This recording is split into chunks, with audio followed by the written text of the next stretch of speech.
just do it, it'll turn out okay. And this is my season 12 finale. Because Yay. I usually like to take December off for the holidays. That's Plus, reasonable. plus guests are hard to get there too. This stream is sponsored by nobody. Woo! But if you want to be a sponsor in the future, check out the Patreon and Venmo links down below. All right. Today, with a little holiday coming up, at least an American holiday, we're talking about the Mayflower Compact. Yep, continuing our Documents of the United States series. Yeah. So, what do we know about that little document, paper, whatever? Well, I have helpfully prepared a timeline. Ooh. Now, if you want, I believe you can control the slideshow. Can I? I can. Woo-hoo. So, we start with a brief history of English religious conflict. England had been Catholic for centuries at this point. Well, technically everyone had except for the Eastern Orthodox. Well, I mean, we'll say Western Europe had been Catholic. Because you get into the Norse were Catholicized fairly late. And there's the Eastern Orthodox and the Russian Orthodox, and of course Islam. And, you know, at this point, there were still millions of people worldwide who'd never even heard of Catholicism, and the world population was much lower at the time. So, you know. What do you mean? I mean, it wasn't what, 8 billion now? Is it 8 billion, 9 billion now? Back then? Thereabouts, yeah. I think that wasn't even. I think it wasn't even billion yet. I don't think so. No.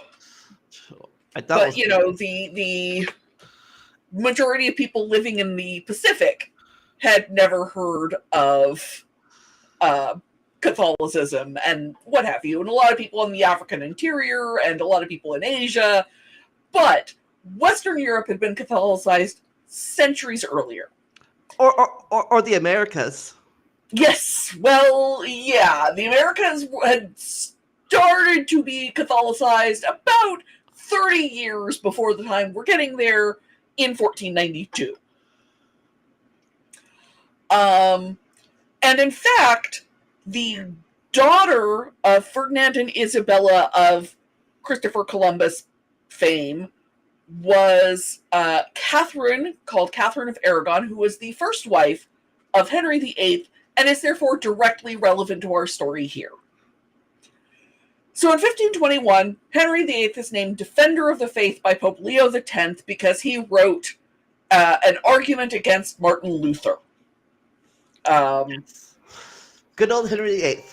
Good old, you have to start this story with Henry VIII. Weird though that may seem, because you'll note this is a whole century before the Mayflower Compact. Well, 99 years, but you know, before the Mayflower Compact was actually written. But Henry VIII named Defender of the Faith by Pope Leo X for writing a treatise opposing Martin Luther. In 1527, Henry VIII declares himself head of the Church of England. 6 years later, he's out. 6 years later, because his first marriage was to Catherine of Aragon, who was the widow of his older brother Arthur, who died at age 15. And Henry and Catherine had one child who survived more than about a month. And unfortunately for him, it was a girl. It was a girl. It was Mary the First. To be. And Henry's father, Henry VII, became king at the end of the Wars of the Roses. And if you want my opinion, was only king by right of conquest. So dynasty meant a lot to Henry VIII. He firmly and passionately believed he needed a son to take the throne or England would fall apart. Because the only reigning queen in English history at that point was crowned right before a period of English history known as the Anarchy. Matilda. Matilda, yeah. And so that's the only model of a queen regnant in England that Henry had. And there were not a lot of queens regnant anywhere else in Europe before then. See, after that, there would be three in a row. Yeah. Two and a half. Like 2.5. Yeah. It depends on whether we're counting Jane or not, as to how many there would be in a row. But he had no model of what it would look like, and everyone knew that once a queen regnant married, her husband was the important one. And so he firmly believed that if his daughter took the throne, the most likely outcome was that England would become a vassal state of another country. So there are reasons having a son was as important to Henry as it was.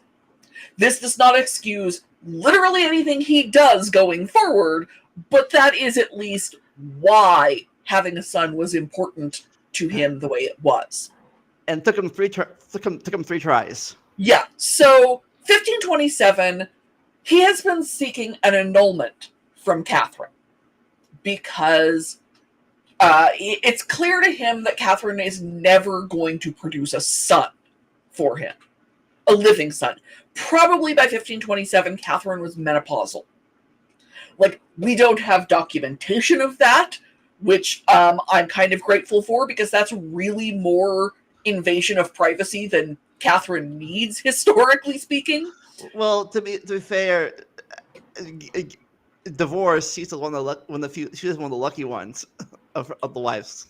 Well, not really is the thing, because he petitioned the Pope to get an annulment, which, side note, would have made Mary illegitimate, which is one of the reasons that Catherine fought it as much as she did. He did not get his annulment in part because one of Catherine's cousins had an army in Rome at the time. You might have heard of him, a little guy named Charles V, or of Hitler Empire, or Charles I. Yeah, Holy Roman something or another, I don't know. But, and it was at about this same time that Anne Boleyn announced that she was pregnant.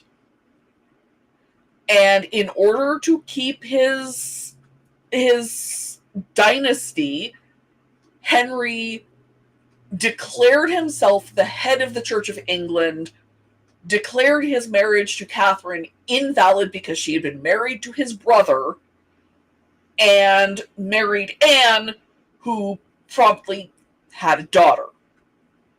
So, yeah. But the reason that I wouldn't consider Catherine to be fortunate is that because she refused to quietly exile herself to a nunnery, which would have solved the problem,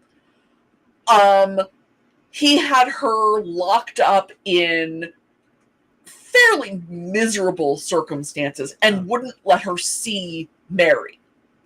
She died without seeing her daughter. Never mind. So yeah, he treated her horribly. Henry had one lucky wife, and that's the second divorce, who looked at the whole situation and was like, can I stay in England instead of having to go back to my nowhere principality in Germany? Yes? Okay, have a divorce. Well, I guess 4th and 6th, I guess. 6th, when you get into what happened to her, she didn't want to marry Henry in the first place, and the more you know about her, the less lucky she seems. But for Anne of Cleves, so lucky, so happy. She was declared the king's good sister and lived happily in England till the day she died. So we go forward, and Henry's been the head of the Church of England for a good long while, and then in 1553 he dies. Well, no, he dies before then, but his son takes over for a couple of years, and his son is a Protestant, and then he dies, Okay, and yeah, then Mary becomes Queen of England. yeah, real fast. I gotta mention this. He sounds positive. Henry, I believe Henry might have became the Church of England, but I think he was still technically a Catholic, just a Catholic that was control of his own destiny. Yeah, basically, Henry did not really consider himself a Protestant. One of the conflicts with Anne was her espousal of Protestantism. If number 6, Catherine Parr, hadn't survived his reign, it would have been in part over religion, because she was an ardent Protestant. And he didn't want to hear anything about religion from wives. So between Edward, and I can never remember the numbers of the Edwards, it just, my brain will not retain. He's the 6th. Okay, because he dies. The fifth was his great uncle, who was the princess. Oh, right, Princess in the Tower. Yeah. Okay, so Edward dies. For 9 days, his cousin Jane is going to be queen. It's absolutely going to happen. Except Mary is able to rouse the countryside to her party and takes over, and Jane eventually is executed. Even though she didn't want to be queen. If she had been Catholic, she would have wanted to be a nun, but there weren't Protestant nuns, so yeah. Life in this time was fairly tough. Plague was still a relatively common occurrence. There was a disease called the sleeping sickness that we don't know what it was. We don't know much of anything about it. We know people don't get it anymore, but we don't know why, and we don't know why they did it at the time. And conflicts of religion could end very nastily. Over the years of her reign, which obviously she did not reign a long time, but Mary had something like 300 Protestants executed. And her sister would have more Catholics executed, but also her sister was queen a lot longer. Yeah. So Mary reversed the country. Yes, she's called Bloody Mary, but the other one's not called Bloody Elizabeth. Yeah, no, and Elizabeth was considered squeamish. She didn't like executing, certainly she didn't like executing people she knew, but given her mother and her favorite stepmother and the first person she had been romantically associated with were all executed, I'd be squeamish too. Yeah, somebody mentioned in that Dino stream that there was going to be a discussion today, so welcome anyone who saw that. So, Mary reverts the country to Catholicism because she is legitimate under Catholicism, and her mother raised her real devout. When she dies, Elizabeth takes... Sorry, real fast. For those who don't know, her Mary the First mother was one of the children of the now combined Spanish kingdom of Aragon and Castile. Yes. Child of their most Catholic majesties, Ferdinand and Isabella. Their family was real Catholic. This is the people who instituted the completely and totally unexpected Spanish Inquisition. And so Mary is also real Catholic and tries to yank England back to Catholicism. And it had gotten a lot more Protestant under her brother because her brother was raised Protestant and actually thought of himself that way. But also he was a literal teenager, so what do you do? So she tries to yank it back and it doesn't go very well. And then Elizabeth takes the throne and she pulls it back to Protestantism. In my personal opinion, I don't think Elizabeth had strong religious views. She was a Protestant because she was legitimate to the Protestants. But she actually said that she believed that all men should be allowed to go to the devil in their own way. But she pulls, her biggest problem with Catholicism was that once she was excommunicated by the Pope, Catholics kept trying to kill her, which I can understand her problem. So she pulls the country back to Protestantism. And then she dies in 1603, and James the First and Sixth, because he's James the First of England and the Sixth of Scotland. Yeah, for those who don't know history, more history lessons here. Henry VIII had an aunt who married James IV. Sister. Well, Henry VIII had an aunt, not Henry VII. No, sister. You're right, sister. It was his sister. Wow, Henry VII's daughter. Yes. Family trees. I like. No, well, and this is the era of English history I know best, so I am actually able to keep track of them, even though there were only 12 names in all of England. Wow. So his sister married the King of Scotland, James to IV. try to tie the countries together a little bit. It was, happening all the time. And then a series of baby kings. Yes. James V was a baby. Mary was a baby. Yeah. Her son became James V of Scotland, had one legitimate child and a whole bunch of illegitimate ones. His one legitimate child is known to history as Mary, Queen of Scots. And she had one child who lived. She had stillborn twins later, but that's a whole other thing. She had one child who lived, who took the throne at a year old after she was forced to abdicate and was later imprisoned by the English and executed. It's a thing. Real fast. Another funny story here. Her husband was another grandson, grandkid of Margaret. Again. Yeah, no. She and her second husband, she was married 3 times all told. She and her second husband were first cousins and both had a claim to the throne of England. And then her husband got not blown up but then strangled. And then she gave birth to James, who at a year old was given the throne of Scotland after his mother was forced to abdicate. And thrown in prison by Elizabeth for 19 years. And then thrown in prison by Elizabeth because she thought that it would be safe to go to Elizabeth for help because Mary was not versed in statecraft. Let's be charitable here. But then when Elizabeth died, because of a lot of stuff that had happened in England, James was the best choice to take the throne after Elizabeth died.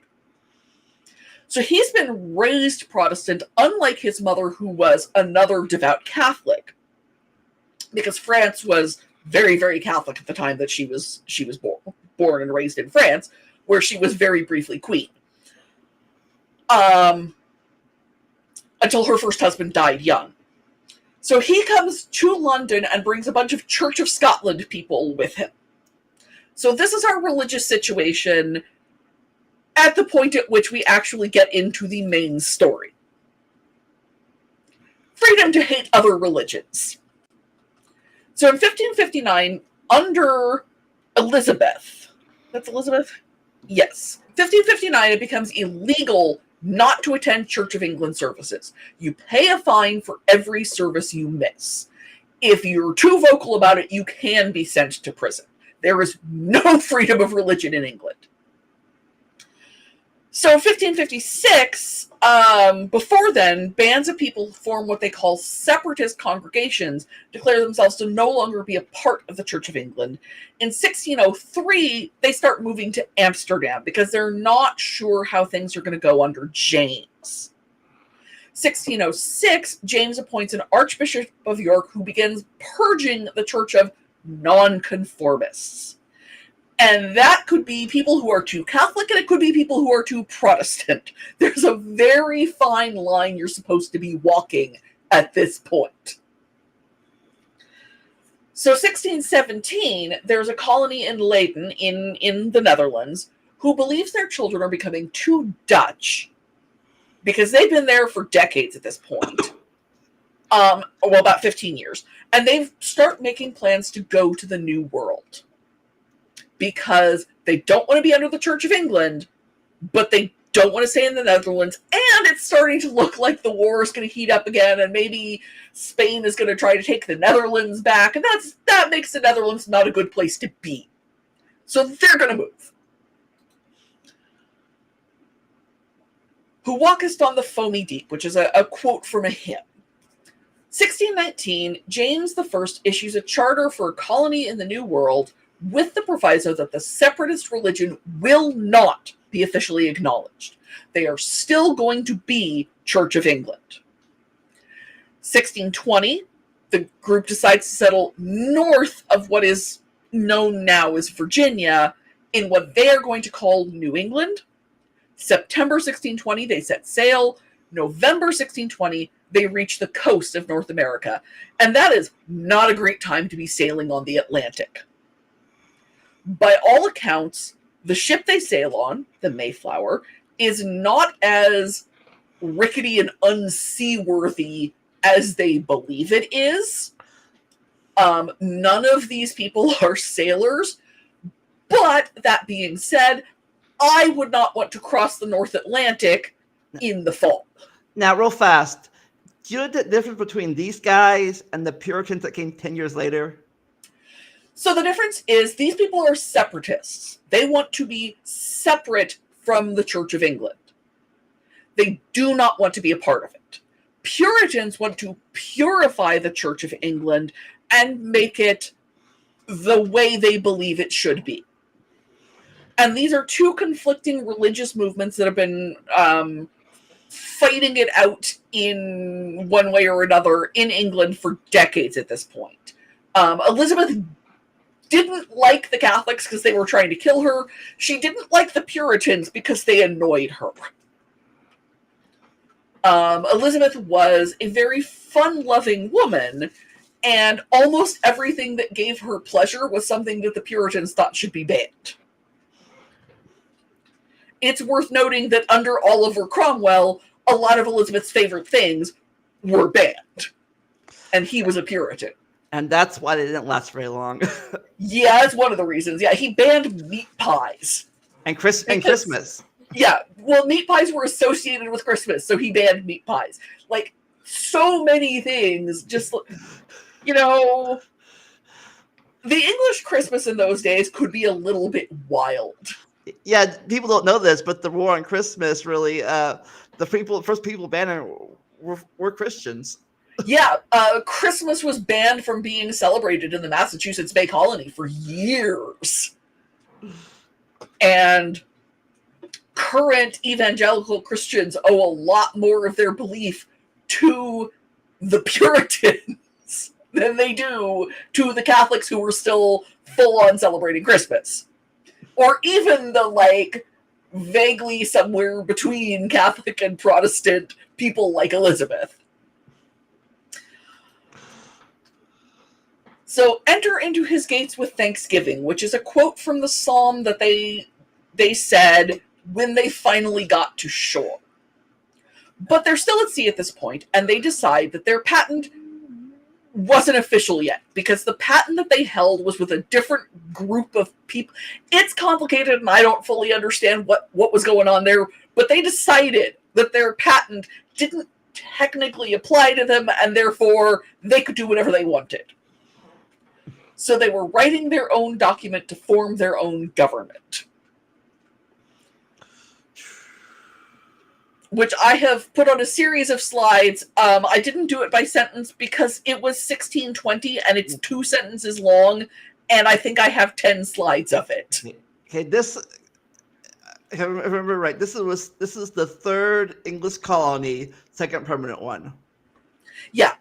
There was the Roanoke colony, which disappeared, and that part of why they disappeared was that The governor who went back for help did so in 1588, which is the year of the Spanish Armada, and he couldn't get any ships to go back to Virginia. And then there's Jamestown in 1603, and now it's 1620, and this is the people who Thanksgiving is theoretically about. This group of people who we get told they were going for religious freedom, but basically they wanted the freedom to hate all the other religions. This is how the Mayflower Compact starts, in case you were under any misconception about not being forced to be religious still. Literally starts with, "In the name of God, amen." In all caps. Now, we don't have the original document. And there are 3 different, almost but not quite the same versions in circulation. This is the one that's most commonly cited. So if you've learned it with slightly different wording, blame the people on the Mayflower for not keeping the document somewhere safe.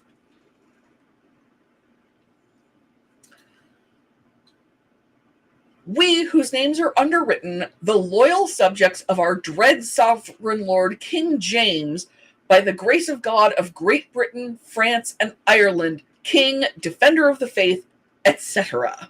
So like, is dread a good thing or a bad thing?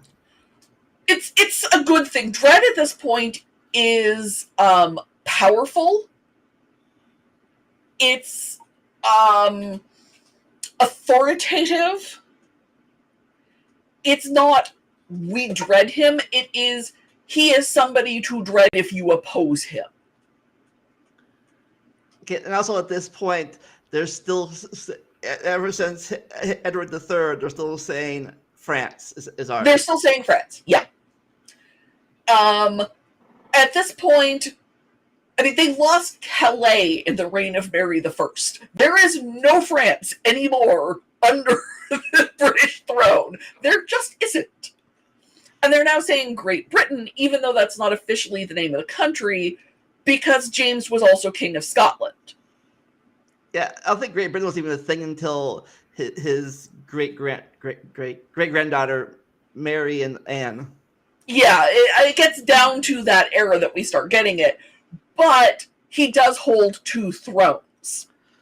So does it really say that on this thing? Or that is, as far as we can tell, that is what it actually said. This is the first sentence according to what I was able to find. And they're calling themselves loyal subjects. They do not consider themselves a new country. They still consider themselves part of England. It's just that while England can control them legally, it cannot control them spiritually. Also, technically, he still has the title of Defender of the Faith because that goes with having the English throne, which is hilarious. I think Charles III still gets called Defender of the Faith. It's just enormously funny to me. Having undertaken for the glory of God, and you can tell that it's the 17th century because everything is capitalized. Having undertaken for the glory of God an advancement of the Christian faith and the honor of our king and country, a voyage to plant the first colony in the northern parts of Virginia. Because it's still, the British territories in the New World are still all called Virginia at this point. This is the first colony of New England, which would be a separate thing. Oh, but you know, they put God and their faith first. Yeah, and Virginia was named after the former queen, at least. Yes, Virginia is Virgin Queen. Jamestown would be named after, had been named after King James. Plymouth was named after a place in England, and actually for quite some time after, it was the law that everywhere in New England had to be named after a place in England, which is why there's so much overlap in names. Because legally it had to be. So is there a Boston in England then? Oh, yes. There's a Boston in England. It is fairly small and unimportant now, but there is a Boston in England. Plymouth is more important. Plymouth, England is still more important. It is a shipping port still to this day. So, the more you know. yes. And, yes, honor of king and country, but glory of God and advancement of the faith are first.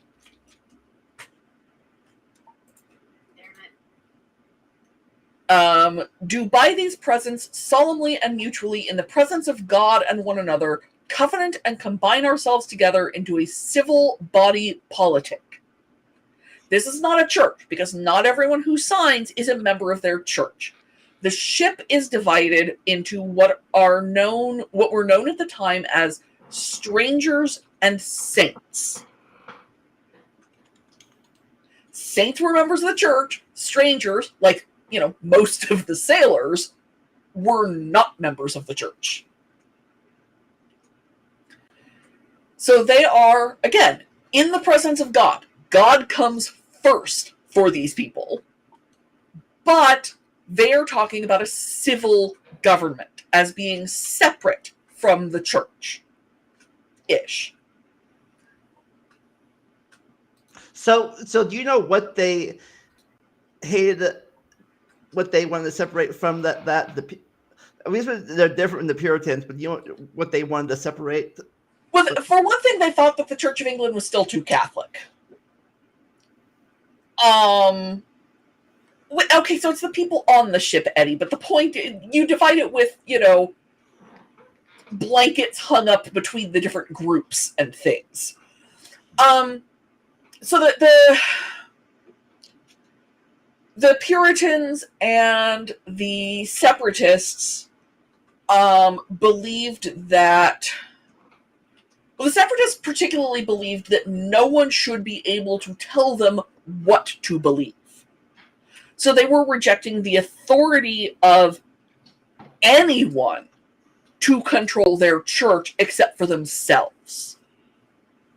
So Puritans still accepted the authority of James I as head of the Church of England.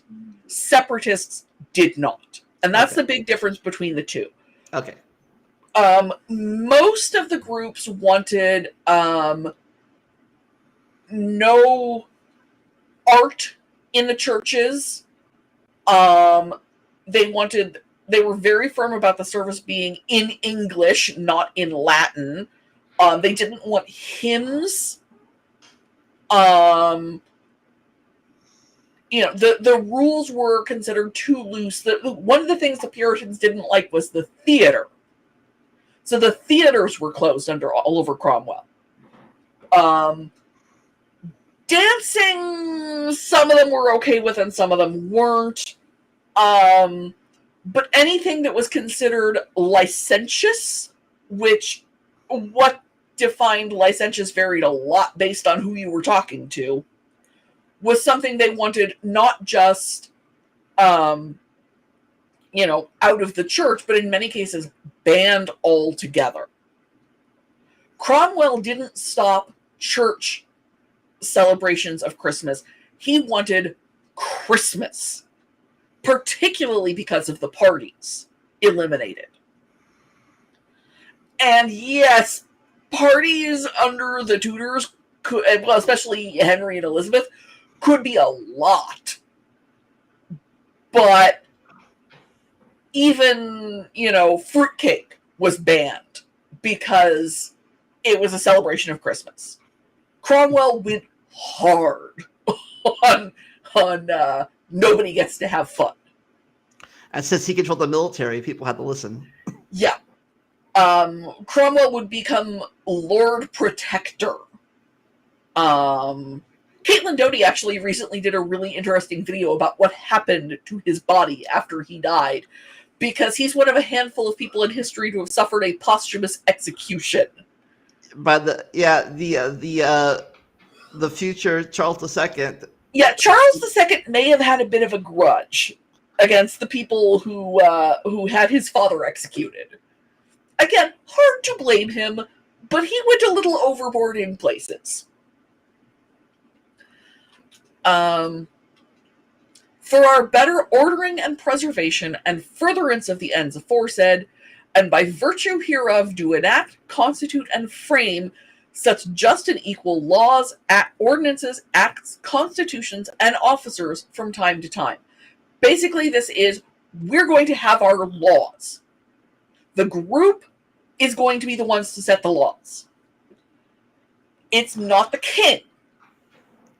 And part of that is purely practical at this point. Most laws that would need to be passed quickly, you just didn't have time to send back to England for. Because you send someone back to England, and that takes, it took them like 2 months to cross the Atlantic. So you send some... Huh? Yeah, sorry, I was interrupting you. Yeah. You sent somebody to England, then they got to go through Parliament at the time. Yeah.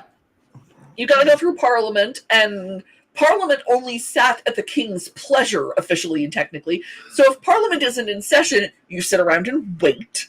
And then Parliament does their thing, and then you take their thing to the king, who's got to decide to let it through. And then your guys got to get all the way back across the Atlantic. It was complicated, and the colonies were pretty firm in that they didn't want to have to sit around for that. They couldn't use a telephone or email to send it. No telephone, no email, no radio, no telegraph. Boats, sailboats. So they want the authority, and they believe that it is given to them both as loyal subjects of England and by God. They want the authority to make their laws. I'm not a huge expert on the Stuarts, but it is my understanding that the biggest difficulty between the Stuarts and Parliament was that the Stuarts believed that they were absolute monarchs, and Parliament didn't.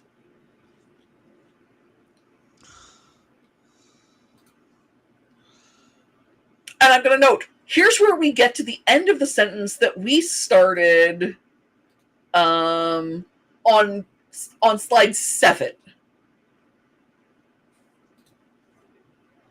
So, finding a good way to divide this sentence was a fun game.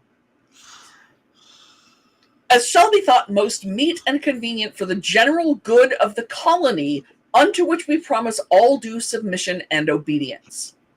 This is a tricky sentence, because what are they promising their submission and obedience to? Is it the king? It is not. Is it England? It is not. Actually, it's not even God, although if you ask any of them, they would have said it was God, because what they're saying is the general good of the colony. That's what they're putting as most important. Now,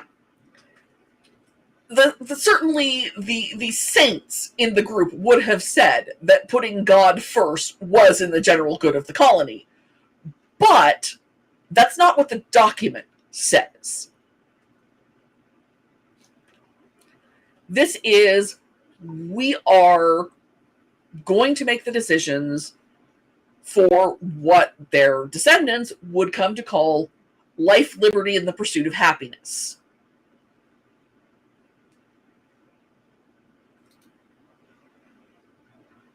In witness whereof we have hereunto subscribed our names at Cape Cod, the 11th of November, in the reign of our sovereign Lord King James of England, etc., and of the 18th, and of Scotland the 54th. So I believe that's just what monarch he is. Not like what number of James, but the 18th monarch, the 64th monarch of Scotland, or 54th monarch of Scotland. So at the end, they say separate from England and Scotland, but at the beginning, it's Great Britain. Yeah, well, because the number of monarchs is different. There's been more monarchs of Scotland than there have of England, for reasons. I don't know. I'm not a huge expert on Scottish history. Anno Domini 1620.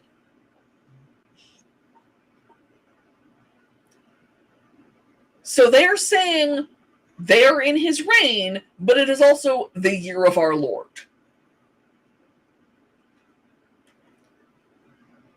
because the division of British loyalties had gotten real complicated in the last 100 years. Also note that it's at Cape Cod because they don't have a settlement yet. They're still on the boat. They haven't decided where they're landing yet. This is more important to them than getting off the boat and setting up homes and farms.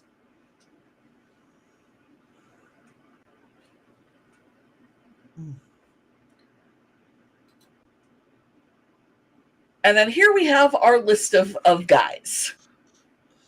Mr. John Carver, Mr. William Bradford, Mr. Edward Winslow, Mr. William Brewster, Isaac Allerton. And if it says Mr., he's higher up socially and financially. There's the difference. Isaac Allerton, Miles Standish, and John Alden, both names that would come down through poetry in the U.S. John Turner, Francis Eaton, James Chilton, John Craxton, John Billington, Joseph Fletcher, John Goodman, different John Goodman, presumably, Mr. Samuel Fuller, there's a director named Samuel Fuller, Mr. Christopher Martin, Mr. William Mullins, Mr. William White, Mr. Richard Warren, John Howland, Mr. Stephen Hopkins, Diggory Priest, Thomas Williams, Gilbert Winslow, Edmund Margeson, Peter Brown, Richard Britteridge, George Soule, Edward Tilley, John Tilley, Francis Cook, Thomas Rogers, Thomas Tinker, John Ridgedale, Edward Fuller, Richard Clark, Richard Gardner, Mr. John Allerton, Thomas English, Edward Doughton, Edward Lester. You see what I mean about how few names there were in England at the time? Yeah. A lot of Thomases, a lot of Johns, a lot of Edwards. And all these are guys. All of these are guys.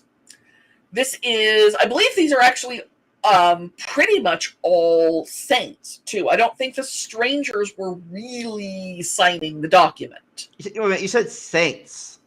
Saints. That's what they called themselves. Saints. Oh, but they were the elect of God. But different than the Catholic saints. Very different than the Catholic saints. Catholic saints are idolatrous. Calling ourselves saints is perfectly fine. Of course.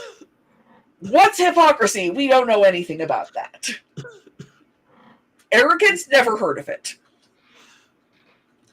And I mean, the belief of the elect gets really complicated. We're starting to get heavy into the influence of Calvinism, where it was believed that predestination was a thing. So God decided for you before you were born whether you were a sinner or a saint, whether you were going to heaven or not. And there's actually a report of a woman 15 or 20 years after this, I want to say, who was so afraid about whether she was destined to go to heaven or not that she killed her children because that would make it sure that she knew where she was going in the afterlife. Calvinism is insane. Like, yeah, that, and I mean, there may have been postpartum depression involved, we'll never know, but that, I've talked to people who were raised Calvinist, and they all absolutely agreed with how much pressure there could be. You weren't even supposed to eat meals with people if you weren't sure if they were of the elect. So, yeah. We won't do that anymore. Yeah, well. Wink, wink. So these people are all, putting their names down, and arguably, this could have gotten them in a lot of trouble. In practical terms, in 1620, no one was hauling them back to England for execution. The logistics of that were just not there. Especially with how much of the continent was unmapped by Europeans, which made it powerful easy to just disappear if James had decided he wasn't happy with them. Oh, yeah.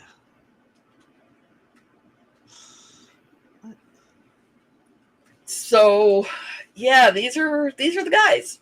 These are the ones whose names are on the first document written in English in the New World to establish a government. And with the last page. The last page is some questions. Come over into Macedonia and help us is a quote from the Bible, from the New Testament, that these people believed was what the natives would say if they knew to say it. So they were going to Christianize all the natives. So here are our questions. Is the Mayflower Compact the first written constitution? Because you mean in America? Iceland had a constitution longer, but it's not written. Who did? Iceland. Oh. And England's got the Magna Carta, but at this point the Magna Carta was mostly about what the nobility could and couldn't do. Yeah, at this point, I don't. 1620 is Charles the first on the throne yet, or is it still? This is still under James. Okay. Yeah, they had their charter from James. Do I remember when James died? I do not. Because it's not. Because I do know this is still James. Because I think it's Charles, and that issue that the Parliament of Commons starts being more of a power. Yeah. The House of Commons had some influence before then, but the years between, call it Henry VIII and Charles II, created a huge shift in the actual power of Parliament. And we're still midway through that process here. And the House of Commons is taking more and more power, and that will continue to happen, especially once the vote is expanded. I don't know if you've ever watched the British series Blackadder, but there's an episode in the third season which is Regency, so George IV. Well, George III, but George IV is in charge, where they talk about the concept of the rotten borough, which is a borough for the House of Commons where there's one voter. In this case, I believe it's an elderly dachshund named Cyril is the voter in that borough. So, certainly the Mayflower Compact is one of the first written documents that's intended to establish what a government will do, but I don't think I really consider it a constitution. Mostly what it's saying is we should have one of those. Yeah. Now, you might not know this, but off screen or off the thing, me and Julian are redoing our Constitution thing. We're going through it bit by bit. Now, did this influence our Constitution at all, or is this like totally? Oh, almost certainly. Yeah. Maybe not the Southerners, but certainly John Adams would have known about this. You know, the other New Englanders would have known about this. And we're looking, about 150 years difference. So they wouldn't have considered it to be as important a text as a lot of other things. State constitutions were coming into existence by this point. But I think it's certain that the New Englanders, and specifically the people from Massachusetts, would have known about the Mayflower Compact and would have taken at least some of it into their thinking. Which gets us into our next question of, does it deserve reference? Should we think of this as a great document?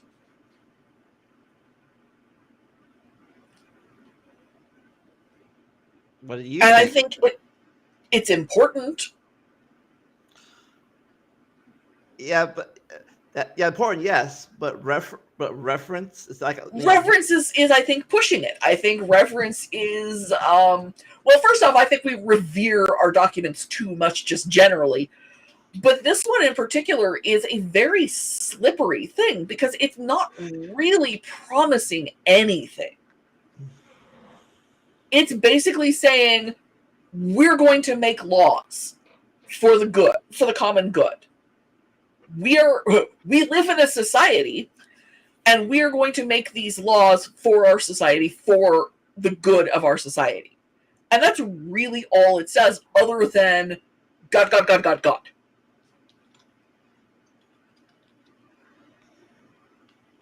It gets cited strangely often as being the first document of religious freedom. But there's not a word in it about religious freedom. It says nothing about it. It's actually really explicitly, you will believe in God. And it doesn't say you will believe in God our way, but they really wanted you to. And then there's the question of what could have been done better by those men at that time. Because obviously what could have been done better is they could have let the women have a say. And they could have cared about what the natives thought. And they could have not brought up God so much. Women and natives, silly Jillian. I know. What am I even thinking? And they had no idea how lucky they were. They walked into a former native settlement, and they referred to the Indians as the natives as having gone away somewhere. No, they had pretty much died of European diseases. And if they had known, they would have just thought of that as the hand of God. So I'm not expecting 21st century values applied here, but with, 16th, 17th century values, what could they have done better? Yeah, also, a little climate history here. Even though I think New England and England are pretty much almost on parallel, thanks to the circulation of the ocean and stuff. Yeah, the jet stream. Yeah, the England side is much warmer than the New England side. Yeah, they were not prepared for New England winter. That, so on the boat across, one of the pilgrims had died, and another one had been born, and they named him Oceanus because of course they did. Or Oceanus, I don't know how they pronounced it, but that first winter, a lot more of them died. Because it turns out Massachusetts gets colder than Amsterdam. They were not ready. But what I think they could have done was maybe put into writing how they were going to make those rules. Because, as we go through the Constitution, there are a lot of places where it's like, we'll figure this out later. And almost all of those places are ones that have caused trouble somewhere along the line. Yeah. I think it's like we talked about this in our thing. It's only really maybe the first, second articles that were like detailed. Yeah, because those are the ones that there were a lot of fights about. And from there, it gets really... And even there's some stuff like, they shall choose their own officers. And it doesn't say what those officers are or how they will choose them. So you get a lot of things that become really, really controversial in later years because nobody thought to write down how people were going to do it because it just wasn't considered as important and we could figure it out later. But sometimes you need to think of things ahead of time. We're going to form a body politic. Well, okay, what does that mean? They elected a governor, But was the governor in charge? Did they have their own local parliament? The document doesn't say. So it's an interesting thing to look at, because there is the seed there of, we're going to sit down and write our laws, but that's all it is at this point. Yes, Hollyhock, absolutely. We ascribe a lot more forethought to the writers than deserved. I've read a fair amount about these founding documents. I actually, in high school, I was in a competition called Academic Decathlon. And my junior year, one of our categories was called Documents of Freedom. And this was one of our documents. So I've been studying this stuff literally since, 1993. And what I have learned is these people didn't know what they were doing at least half the time. Well, are you saying that our founders weren't perfect people? They were human. Shocking, I know. The joke I always make, because it's funny and it's true, is if Alexander Hamilton had said the sky was blue, at least 3 guys would have gone to the window. Because we in this country have a tendency to think of our founding fathers as a monolith. And one of the reasons we do that, I think, is that our history is so short. We don't have, if for the English, there was, there was Edward the Confessor, and there was, King John signing the Magna Carta, and all of these, and these people are literally hundreds of years apart in a lot of cases.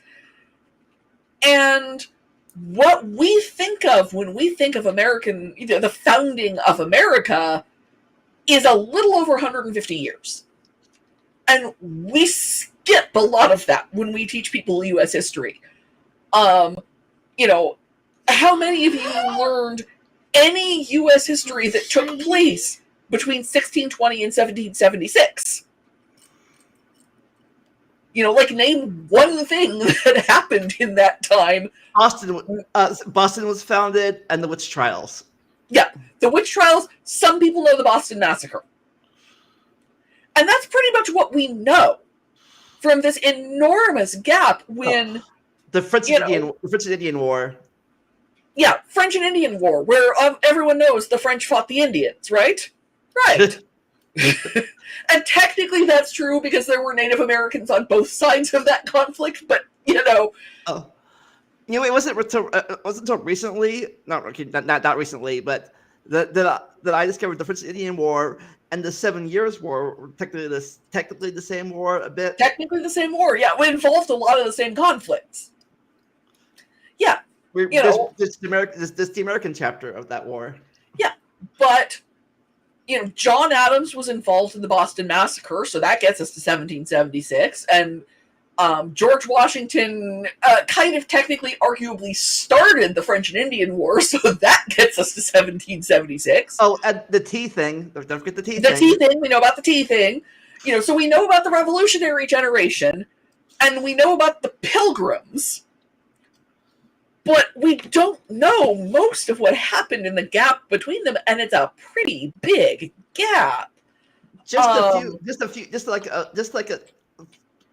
10 more colonies, 11 more colonies are founded. No big deal. Yeah.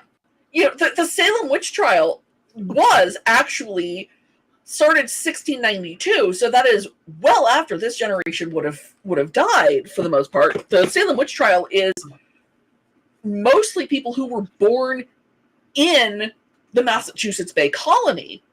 I think, I don't know, a lot of people know it, but at least I know. I remember this from school. The renaming of New Amsterdam to New York.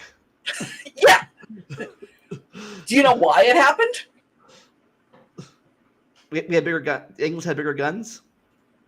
Pretty much, yeah. But it's one of those where it's like, well, it happened for reasons. There's this whole gap, and we don't know. A lot more people know details about Alexander Hamilton than used to. But how much does anybody know about Samuel Adams other than there's a beer named after him? And he's Patrick Henry, we know because of Give Me Liberty, Give Me Death, and that's it. Oh, he's John Adams' cousin. That's all I know. Yeah, he is John Adams' cousin. He was a smuggler, which, as we've talked about before, doesn't really narrow it down much when we're talking about that generation. There were a lot of smugglers in that generation. We talk about the taxes on tea, but people don't really know why there were taxes on tea. Oh, so Hollyhock says, how much do you think is being not taught anymore, i.e. Francis Marion, because we don't want to deal with what actually happened? And I think you can actually see the shift in that. There is, and this gets into one of my other areas of weird knowledge, there's a Wonderful World of Disney miniseries called The Swamp Fox, starring Leslie Nielsen, back when he still had brown hair, as Francis Marion. And I tracked most of it down on YouTube recently. I hadn't seen it since I was a kid, and it wasn't on Disney Plus. And I mean, there's a lot of stuff not on Disney Plus. I wrote a whole article about that this week. But I wanted to see it again because I hadn't seen it since I was maybe, 9. And so Francis Marion is what, South Carolina? Somewhere in that area. He's in the South. And he was a slave. You know what word never appears in the Swamp Fox as of the parts that I was able to find? Slave. The word slave never appears. They're servants. There are multiple important black characters in this series, and it never says the word slave. Because even in those days, that was getting to be something that we didn't really want to talk about. The stills are fun. You get Leslie Nielsen dressed as a guerrilla fighter from the Revolutionary War, and he's got a raccoon tail or some kind of animal tail on his hat because it's in the theme song, which I now have in my head. And he looks ridiculous, and it takes you a really long time to recognize him because, again, he's got brown hair. And then you start thinking, surely he can't be serious. But it is true that there's a lot about the history of that era that we don't want to talk about. Even with the witch trials, we don't want to talk about the possibility that what caused the witch trials was not, entirely religious obsession, but there's a strong possibility that it was a combination of bigotry. It's worth noting that the first person accused was an enslaved black woman, and a lot of the accused were women. Yeah, because at this time there was people know this time there was also slavery up north. There was. And there were women who were accused, and a lot of them were women who were kind of outcast from the community for whatever reason. One of them didn't want to go to church, and as established, that was not acceptable. What? In Massachusetts. But also, there were class issues involved. There was a division between Salem Town and Salem Village, and a lot of the accused people had property that would then be seized or bought at auction by the accusers. Also, real fast, even though this is happening here in America, it's been happening. Witch hunts have been happening in Europe for a while at this point. Yeah. Initially, it was actually considered to be blasphemous by the Catholic Church to believe in witches, because theoretically that was people who had power that wasn't given to them by God. And in fact, contrary to popular belief, the Spanish Inquisition was less interested in witchcraft than they were in Jews and Muslims? Orthodox Catholicism, for lack of a better term. I could say Jews and Muslims, but yeah. Jews and Muslims, and eventually Protestants. They were much more concerned that you were going to mass the right way than that you were a witch. And we've kind of changed that in our modern view, because I think it's partially because a lot of these religious debates are kind of hard to explain if you're not in the moment. You know, it's the difference between Puritans and separatists. Like, I understand the difference because I've done research. Most people do not know, because so much of what you have to know in order to understand seems completely irrelevant. Honestly, I think a lot of it is irrelevant too, but they cared a lot about whether there were paintings in the churches.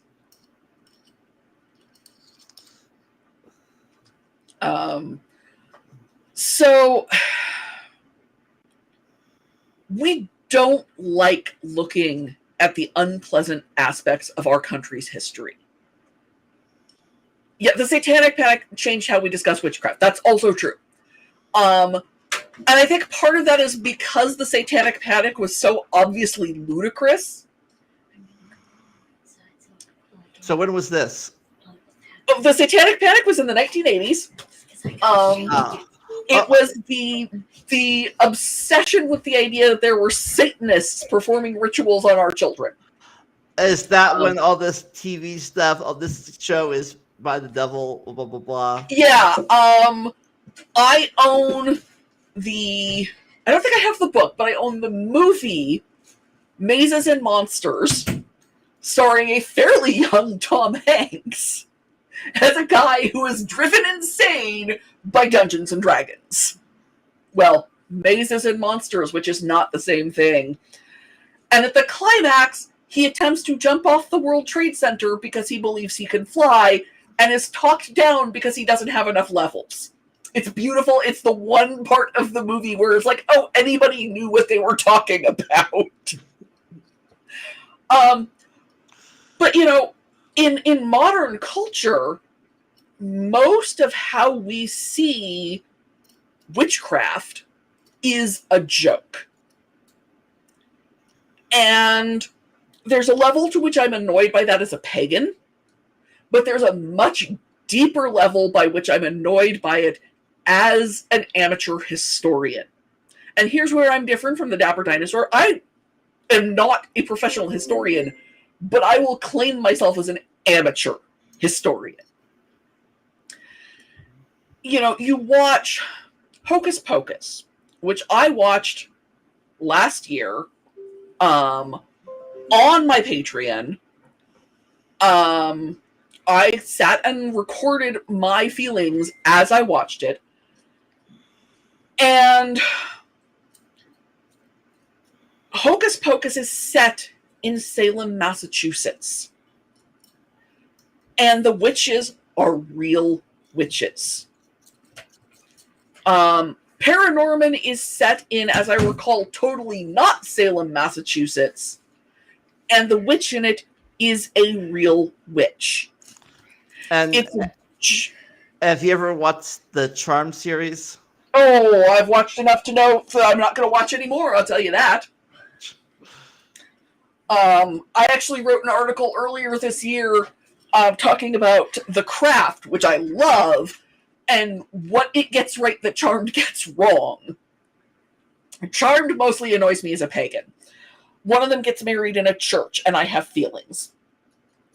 And there are demons and the whole... So, Eddie, mostly the way crime was dealt with at this time was corporal punishment. Sometimes capital, a lot of capital punishment. But lashes were fairly common. Putting people in the stocks, hanging. Witches in the New World were not burned, they were hanged. There's your fun historical fact for the day. Except for, and I know someone who's descended from him, Giles Corey was one of the accused in the Salem witch trials.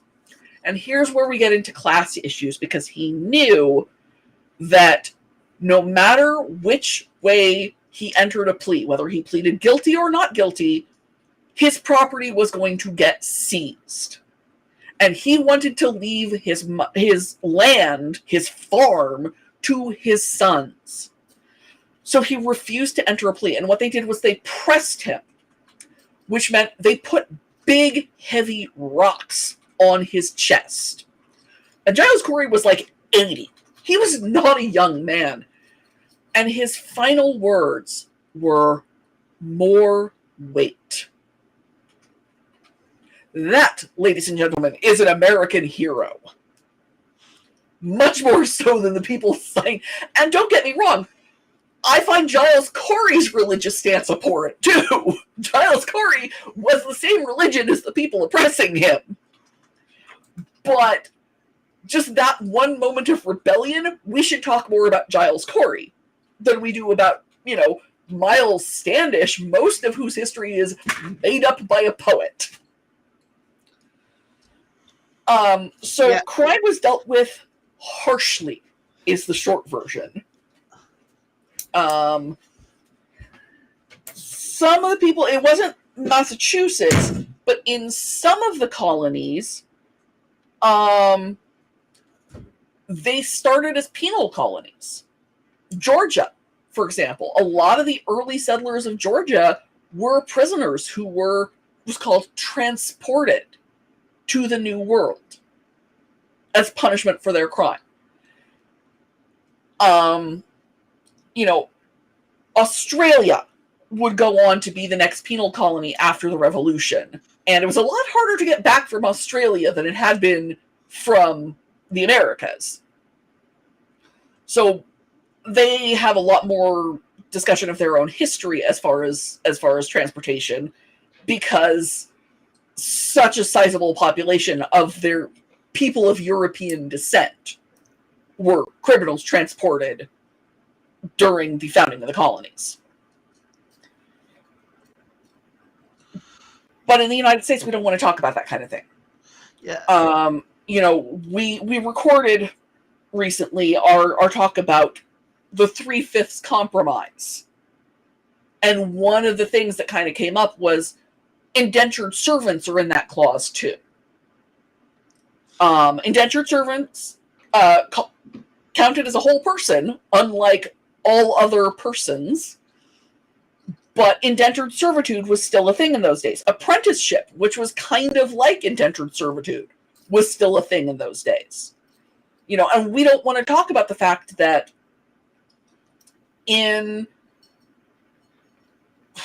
I don't remember exactly what year, Benjamin Franklin had basically been sold to be an apprentice, to go work for someone else, and had no rights and no control, and his master couldn't kill him, but could do practically anything else he wanted to him with no legal ramification, because he was a servant. He was an apprentice. Yeah, if I remember my history correctly, unless I'm wrong, this is how a lot of people came to America back in the day. Yeah. You couldn't afford to pay your own way to the New World, so you signed up to work for somebody for 7 years. And at the end of the 7 years, you got your freedom and maybe a nice suit of clothes and A trade skill. maybe some tools, and you were in the New World. But for the 7 years leading up to that, you were not a free person. And it's nowhere near as bad as chattel slavery, but there are levels of bad. And in fact, I believe it's Wanda Sykes turns out to be descended from an indentured servant, a white woman in her case, who had a relationship with a free black man, actually. The mother was the indentured servant, and she was white, and the father was free and black, which makes Wanda Sykes' family history very unusual in U.S. history. But, we don't want to talk about indentured servitude unless we want to use it as, well, slavery wasn't that bad. Because look what happened to my ancestors. It's like, yeah, but your ancestors went free. And if you had a child while you were an indentured servant, okay, the way you had that child was probably not your own choice, but the child did not become an indentured servant. The child was born free. So it's not a fair comparison to chattel slavery, but unless that's how we're talking about it, we don't talk about it. We don't talk about a lot of things from our history. I was really upset to learn about George Whitefield and his plans for funding his orphanage. I'm not familiar with that one, and I suspect it's horrible, and I'd be happier not being familiar with it. But we would say that a lot of people don't know stuff between Plymouth and the start of the Revolution. But I think more people know now, but a lot of people don't know much about the Revolution and then the Civil War. That gap too. Yeah. Like, American history is largely taught as rocks rising out of the mist. And so a lot of the stuff around the rock, and then there's this gap of nothing until you get to your next rock. So most people know the phrase, the War of 1812, but I'm not sure how many people actually know what the causes were and what was going on in U.S. history at the time.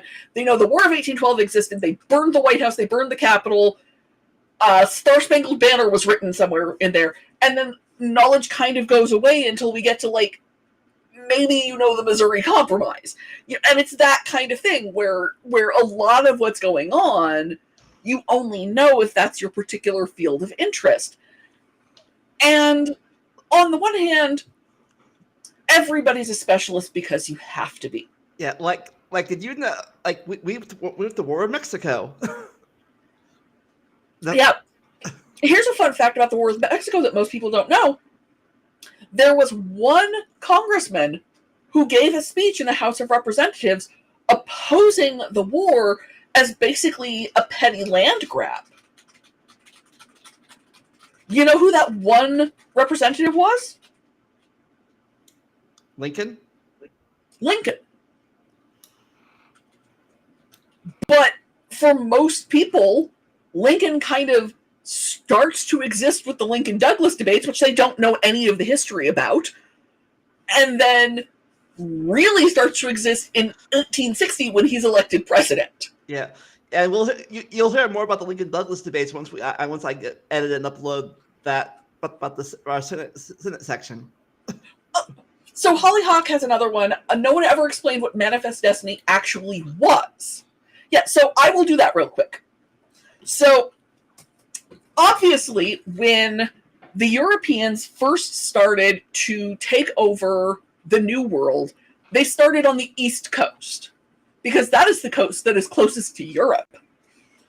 And so you get, Virginia, you get Massachusetts Bay, you get, one of the first colonies in Canada was Nova Scotia because there was good fishing there. You get the 13 colonies.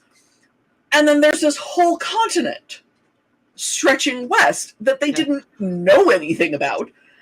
And so at first, sorry. My knowledge. First, we had the land between the ocean and the Appalachians. Then we won the land from the British, from the Appalachians to the Mississippi. Yeah, and then we bought from the Mississippi to, actually, it's not technically defined in the document, in the Louisiana Purchase. And when Jefferson made the Louisiana Purchase, which is probably unconstitutional, actually, but when he made the purchase, he was like, well, we should really know something about this land that we've bought. And all anyone really cared about in the purchase was New Orleans. That was the important bit of the Louisiana Purchase. But he sent Lewis and Clark out and discovered there was this enormous land out there full of all kinds of stuff, most of which no white person had ever encountered. And slowly but surely, people started to think, well, maybe we could have some of that land. Because everyone knew the natives were just wasting it because they didn't farm or mine or whatever. So you start getting people moving out, and then it became this idea that it was the destiny of the United States to cover the entirety of the North American continent, from the East Coast to the West Coast.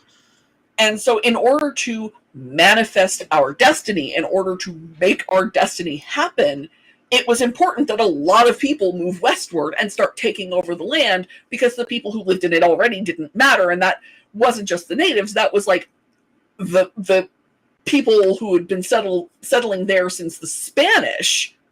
Which they didn't matter any more than the Native Americans did. Which brings us to the Mexican War again. Which brings us back to the Mexican War, yeah. That chunk of land in the Southwest. Including California. Yeah, no. California had a little bit of part to play in Manifest Destiny, especially starting in 1848 when they found gold there. And 2 years later, they were a state already. Yeah, well, the reason that California became a state when it did is because of the gold rush.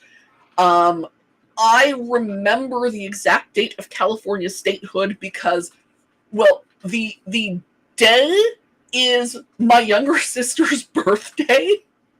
And 1850, 2 years after the initial discovery of gold, well, in the second year after the initial discovery of gold. So September 9th, 1850, California became a state.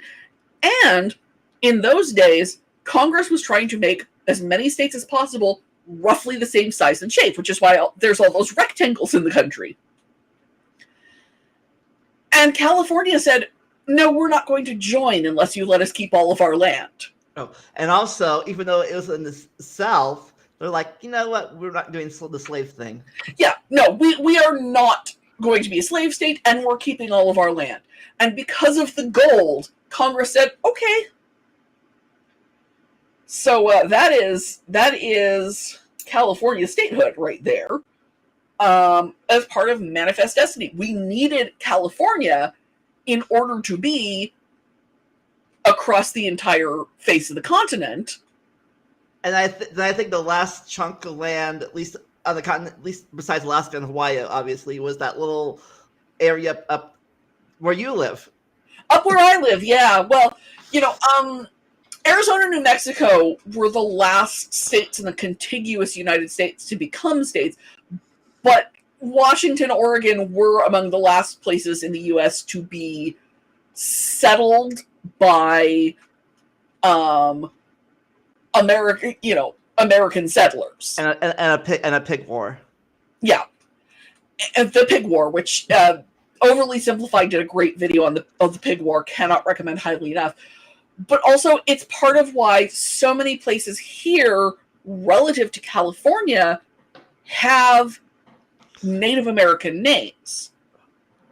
Yeah. My son goes to Nisqually Middle School. Oh, yeah. Well, at least you didn't go to war with the pig, unlike the Australians who went to war with birds. The emus. To be fair, pigs are also pretty nasty creatures. To be fair, I went to the most recent high school in my school, the newest high school in my school district, but I went to a high school named after some white dude. I don't even know who the guy was. My son goes to a school named after the people whose land we're on. Because Washington and Oregon were really settled by white people recently enough so that we still remember there's still a lot of Native Americans in Washington and Oregon. Well, at least your town's not named after a certain group of people that were raiders and stuff. No, my town is named after the home of the gods. Even better, though, the town I grew up in, the name doesn't mean anything. I grew up in the town of Altadena, California, which is literally just north of Pasadena, like 3 blocks south of the house I grew up in. You crossed a street and you were in Pasadena. And when the settlers originally came to Pasadena, they didn't want to give it a Spanish name, but the Tongva language, the language of the people who lived in that area before the Spanish, fortunately turns out to not be as extinct as I thought it was. There is a Tongva revival now, but they didn't find anybody who spoke it. But one of them had a cousin who was a missionary to some other people in, like, Colorado or something. And they wrote away to the cousin and said, we want a name that means either Crown of the Valley or Key of the Valley. And the cousin wrote back and said, well, they don't have crowns, they don't have keys, but here are some words that mean roughly what you want to say. And they took a chunk out of the middle of one of those words, and that is where the name Pasadena comes from. And Altadena is the second half of Pasadena with Alta, which is Spanish for upper, put in front of it. And that is where the town I grew up got its name. You don't get stories like that in Washington. They're just all given, you know, either white dude names or Native American names. Sumner, Washington is actually named after a guy who got beaten almost to death on the floor of Congress over slavery. So... yeah. Oh, and then Civil War to World War One. Civil War to World War One. We skip everything. You know, 2 whole presidents were assassinated in those years, and we skipped them completely. Oh, maybe mention of the Spanish-American War. Maybe you get a little bit of Theodore Roosevelt in there sometimes. If And the massacre. Which one, Mountain Meadows? No, sorry, the Last Stand. Oh yeah, you get Custer, probably. None of the context for Custer, but you know who Custer is. Yeah.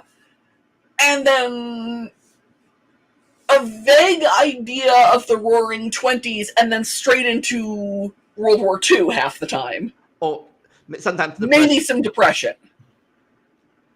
I mean, we got a lot of depression because I'm from California and we read a lot of Steinbeck, but you know, so the Mayflower Compact is one of those things that doesn't come up because all we really have of the Pilgrims as a concept is sitting at the table with the Native Americans. We don't have, here's what they actually did. There's a book by Sarah Vowell called The Wordy Shipmates, which is mostly talking about the years between roughly 1620-ish and Salem.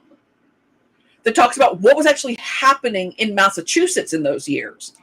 And there are whole wars that we don't talk about, and founding of other colonies, and, you know, from U.S. history, you know about the founding of Virginia, maybe, and the founding of Massachusetts, and then suddenly we're in 1776, and where did these other colonies come from? I remember. I mentioned one of them, the takeover of New Amsterdam with bigger guns.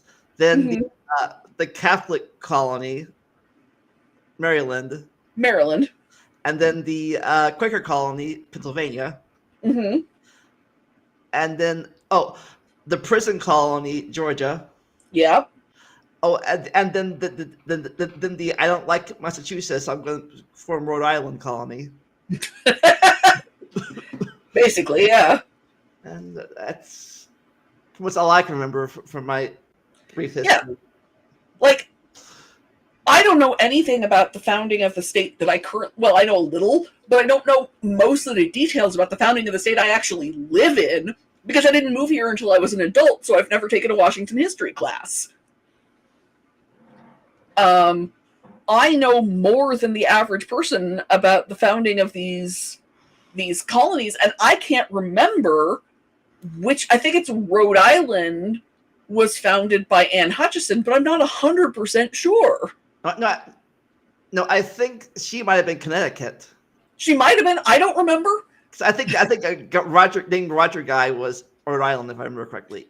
Yeah, but they it's both, that whole like. Yeah, but both of them left Massachusetts and like nope. Well, I mean, she was kicked out. She was banished because she was having prayer meetings in her house, and she was a woman. Yeah, and I think the Rhode Island guy thought we should buy land from them. We should actually give money to the Native Americans or something like that. Yes, he bought the colony.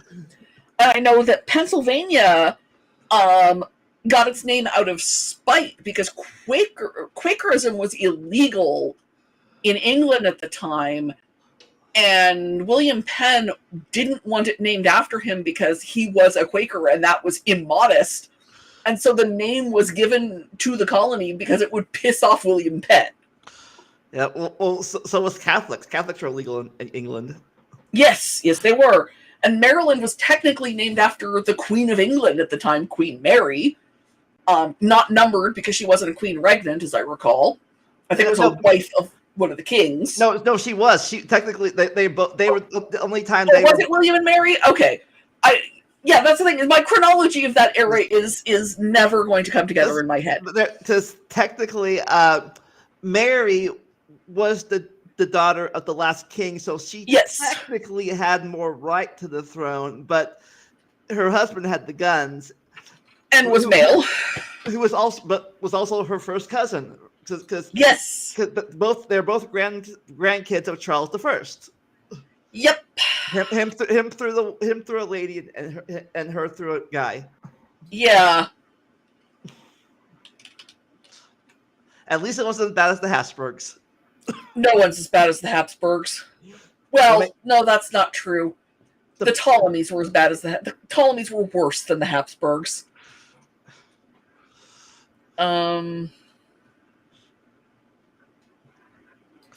Let's see. World War II, communist, and then.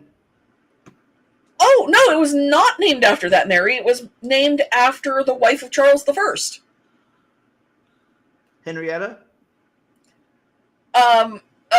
Mary Henrietta or Henrietta something. I'm on Wikipedia. Give me a minute.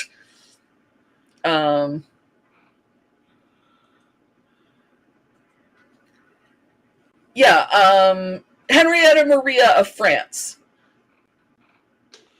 So, wife of Charles I. So it is pre-William and Mary. Okay.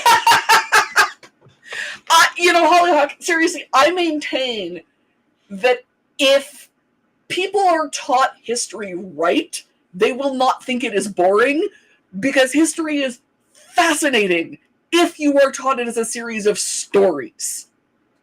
If all you do is try to remember, you will note as I go through these things, I am often extremely vague on year. It happened at some point.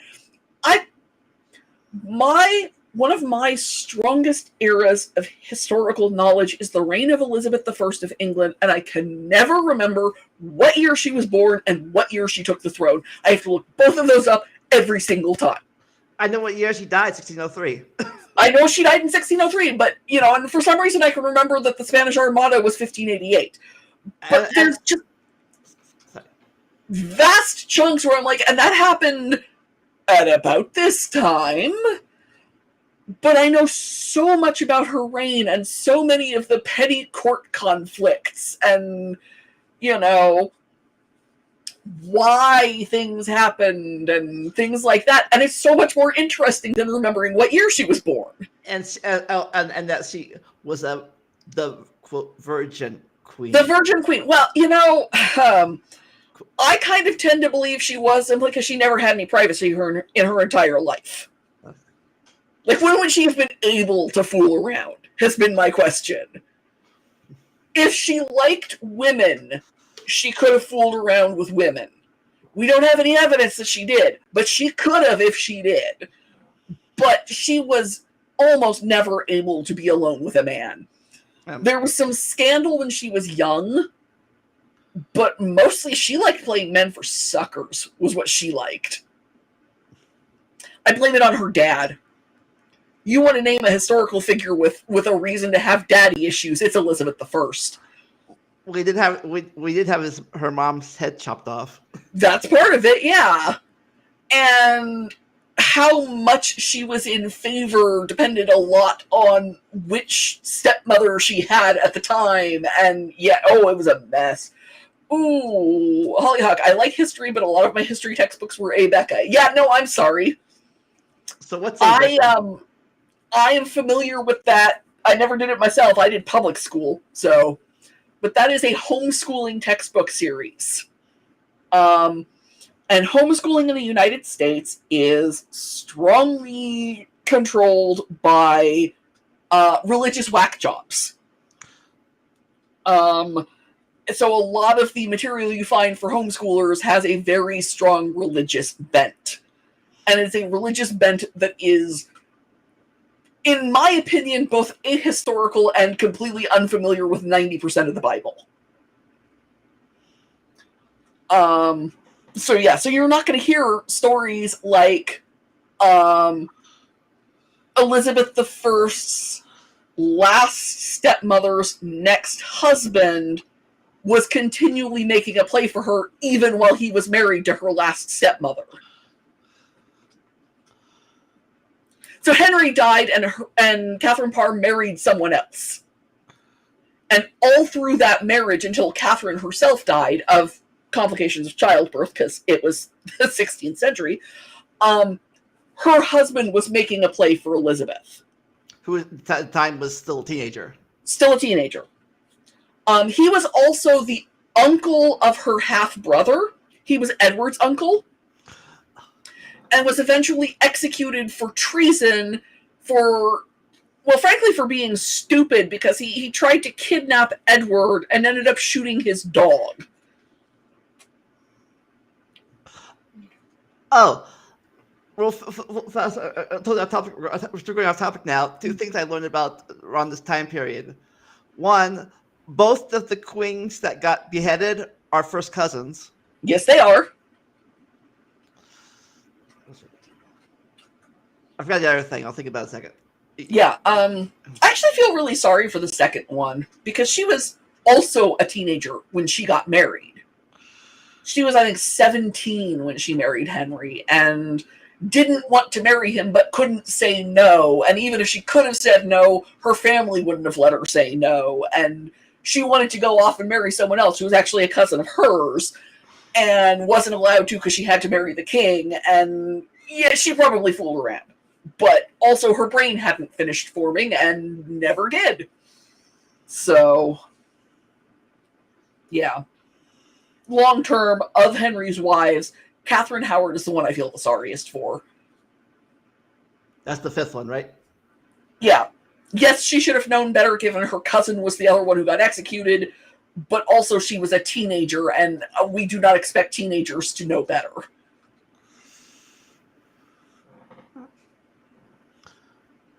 All right. Any more questions in the chat? So we have 5 viewers. According to my thing, so yeah. All right. So what's your wrapping this up? What's your plans? What's your plans for the future? Well, Media Magpies goes live on December 1st. So we've had the Patreon for a while. You can get a free membership to the Patreon, and almost all of our articles are eventually released for public viewing, and you don't even have to be a member for that. Oh, you want to link the Patreon in the live chat? Yeah, let me see if I can do that. I've never actually been able to get into the chat on these things. I don't know what it is, but it's MediaMagpies.com or Patreon.com/MediaMagpies is the chat. You can do the live chat on Dapper's stream pretty easily. Well, I think it's because I'm never actually watching this on YouTube as it streams, and I think I would have to do that, and I don't, because I would get all confused. because I need to mute first. Yeah. Yes. But yeah, there we are. Make sure you. Yeah, I need to make sure I mute. I gotta make sure you can post links too. Oh, that would help. That would help.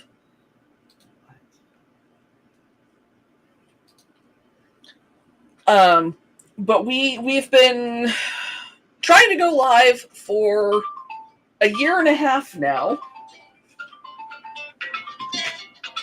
Yeah, whoever that is can wait. Sorry, my phone just turned on.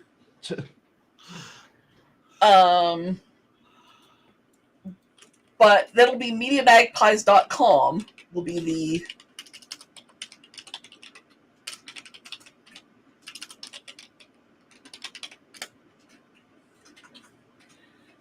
be the site, and we're going to have a whole bunch of our backlog, including from the Salute days, and new articles going forward. I've got one coming up about oh gosh, who do I have coming up? I should look at that. I've got Sky High for December 6th. The movie? Yeah, which I have never seen. So I've seen like in 20 years. And then in my people columns, I've got 3 weeks of Barrymore's coming up this month, starting this month. Lionel, Ethel, and John. Starting with Lionel for the 21st because Lionel played Mr. Potter on in It's a Wonderful Life. And I've got Tom Lehrer coming up for Celebrating the Living because Tom Lehrer is still alive.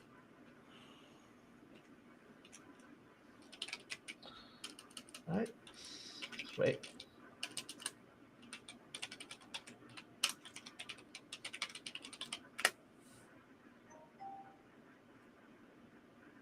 And that should, I don't know if that's going to post, but, we'll give it a go anyway. I'll post something. Oh. Waiting for it. Waiting. Okay, for me, taking December off. Might post some videos. I might try. I haven't done this in a few years, but I might try my 25 days of Christmas songs thing I've done before. But we'll be back January 1st, Jillian, too, to talk about the separation of powers in the United States. Yeah. Sadly relevant. Let's see. There's legislative, executive, judicial. That's one separation. Mm-hmm. Then legislative separates Senate and House. That's separate things. Mm-hmm. There's the federal and state. Mm-hmm.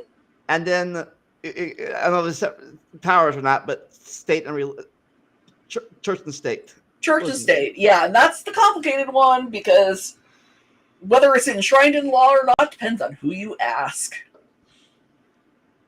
Spoiler, I say it is. Well, hope not Project 2025 gets their way.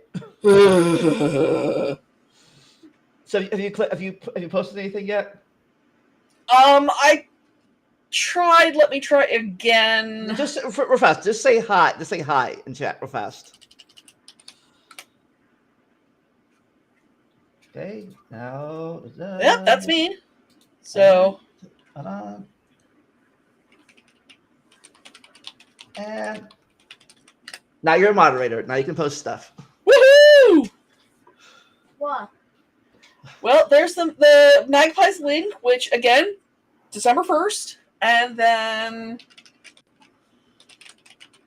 I'll put the Magpies Patreon and my own personal Patreon. Because I have one of those, and I've got a birthday coming up, so... Happy early birthday. Happy early birthday to you as well. Thanks. Now, all of my links are down below. I'll probably add these links too below. But yeah, down below, if you want to support the channel, I got a Patreon too. Plus, them knows that. Plus, I got a wish list. Want to get me stuff on wish lists. And then I got T-shirts. Who wants a T-shirt? Everyone likes T-shirts. Well, now more like now it'll be more like sweatshirts for winter. But yeah, that's what's coming up on my stuff. All right, one last round for questions about this time period, but mostly about this time period. But we might. I mean, I'll answer a lot of questions. So it's a running joke in my Ren Fair booth. You know, we'll say, you know, feel free to ask any questions. And people, there was one weekend where like 5 people asked why the harvest moon was orange, and I had the answer for them. Oh, I'll do something for you. I'll do a favor for you. I'll run through your least favorite subject you know nothing about, the Edwards. Let's see. I'm not including anything before Edward the Confessor, because that's too many Edwards. I can't remember all of them. Right. But Edward first, second, and third were in a row. Edward the first was the guy from the Braveheart movie. Not really relevant. Second was the guy whose wife overthrew him. And third was the Edward who started the 100 Years' War. Now, funny thing about that Edward, though, that I did not realize until recently, he was the regent king. Had to overthrow his stepfather to get power. Mm-hmm. Yeah, what I did not know is by that point he already had his first kid. Edward the Black Prince had already been born before he overthrew his stepfather. Huh. Yeah, like because his wife wasn't queen yet. He wanted her to be queen before the baby was born. so baby was born, and then he overthrew his stepfather. So I did not know that it happened before that. See, Edward the Fourth was the first York king, War of the Roses. Edward the Fifth was the one that got I don't know if he was technically a king, but they made him the fifth later on. He was one Tower Prince. Edward the Sixth was the another child king, Henry the Seventh, Henry the Eighth's kid. Edward the Seventh was the son of Victoria, and Edward the Eighth was the divorce king. And probably will never have any more Edwards. Because they don't tend to give the names of bad kings to their kids. That's why I was so surprised about Charles, really. But there's never going to be a John II, for example. See, there's going to be if they keep the name, it'll be William the Fifth, Mm-hmm. and then George the Seventh. To keep the first names. Which they don't have to. Yeah, because George the Sixth name wasn't George. No, it wasn't. But Victoria didn't want anyone to be King Albert. Oh, but if it skips them, but both him and his sister died, and little brother, it would be the first Louis king of the Britain. Plenty of them in France, but none in Britain so far. Yep. Right. Like I said, join us for January 1st.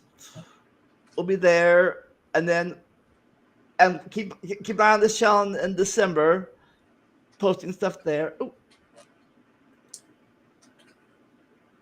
Yeah, but Media Magpies isn't live yet. It'll be live on the 1st, but it is MediaMagpies.com. Oh, let me double check. Might be LLC.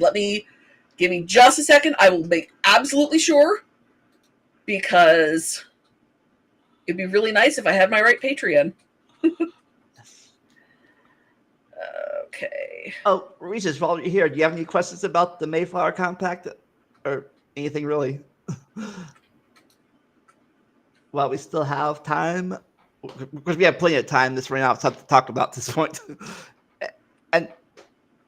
At this point, I'm just rambling. Yeah, no, because I want to make absolutely sure that Magpies has the right information on it, because that's really important.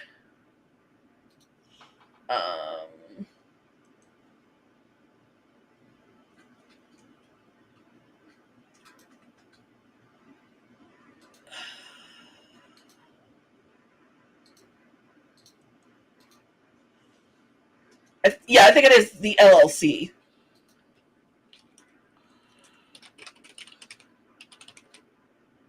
Yes, Media Magpies LLC. I will correct that in the.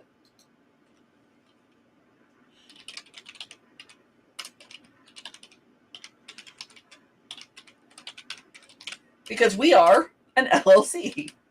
We did paperwork. The bank guy got really, really familiar with me while we were setting up the bank account. There we go. That should get you there.